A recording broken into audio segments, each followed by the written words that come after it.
Thank you for turning to page 121. Today we're going to take a look at a Champions book from 2009, Champions Beyond. This is for 6th edition Champions, and you're going, hey, wait a minute. I follow your channel, you play 4th edition. Yes, I do. The nice thing about Champions is there are significant changes between editions. Generally, you can go ahead and play anything from any edition, and you'll have to tweak it a little bit here and there, but in Champions, you have to tweak the power level anyway. Sometimes my hero or villain is way too strong for your game, or sometimes way too weak. So tweaking is natural in Champions. So the fact that this is a 6th edition book against my 4th edition book, the main things are in character design, that sort of stuff, not actually how you express the characters on the table. So Champions Beyond by Stephen S. Long. I really like this book. This book takes us into space. We get to go into space and see the various alien races that populate the Champions universe. One thing I will say about Champions, they have an incredibly complete universe. It's very well documented, very well organized, and very consistent. I've always liked that about the Champions universe. And these various alien races, we get to take a look at here. We get some creatures that live in the moon, in our solar system, beyond our solar system. And I have to correct myself. This book was first published in May of 2011. I said 2009.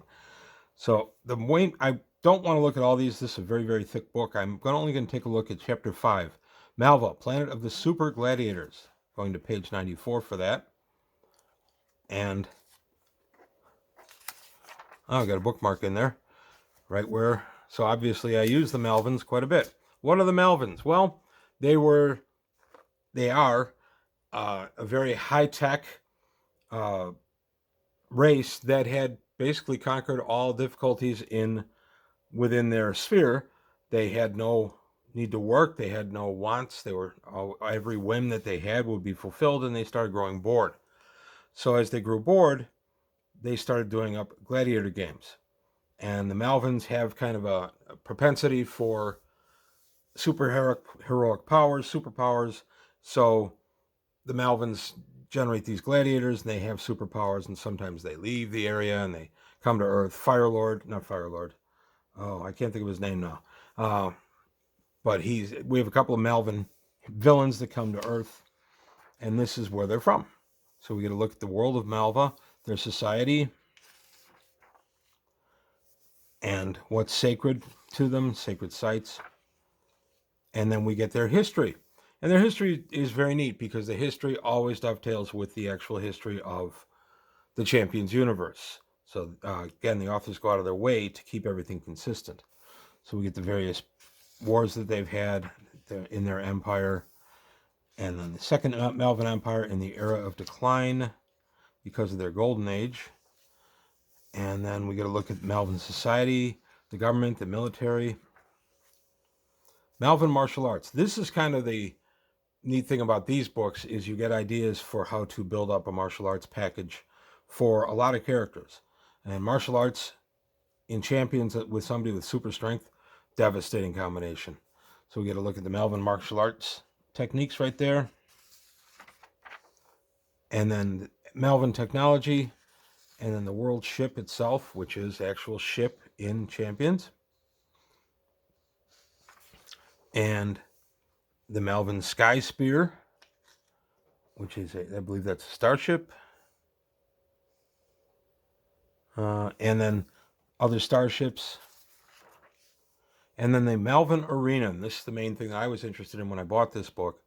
It's all about the gladiatorial combat and who's in it. And then we get a good look at who's who in the arena. There's a Malvan battle robot that you can fight. The Panther, the Shard Beast, the Alta Falcon. And then we have one of the gladiators, Dawnbird. And this is what I love about these books. You get her full write-up, everything that she can do. She's pretty darn powerful. 32 physical defense, 40 energy defense. That's formidable in this game. That'll stand up to about 16 dice. And then Korjap Scarmaker, another gladiator. The Halberdier, Meliards the Bright. Just neat. Plasmarax. And then the Melvin Expatriates. These are folks that had fought as gladiators at one time in Melvin and then left. We have Attack-On. Athelos Starheart. And Telexares. And then we are up to the Hazil, the Blue Skin Invaders. Oh, there's Telexares. So there you have it, just a quick look. This is, for all purposes, an enemies book because we're looking at the various alien races that you may be opposing as your champion. But that's the fun of a game like Champions. It's literally anything you want to make it. The neat thing about the Champions universe, if you read the entirety of it, it starts all the way in the prehistory of the Conan the Barbarian type settings, and then comes through the age of, the industrial age in the United States, going into the 20th century, the rise of the superheroes, and then the superheroes wane after a century or two, and then we go into the Star Hero era. So these are all one universe, all comprehensively explained. The superpowers have to do with an abundance of magic. It's not that all powers are magic, but the magic actually bends some of the laws of physics in any universe. It taints it and swings it in other directions.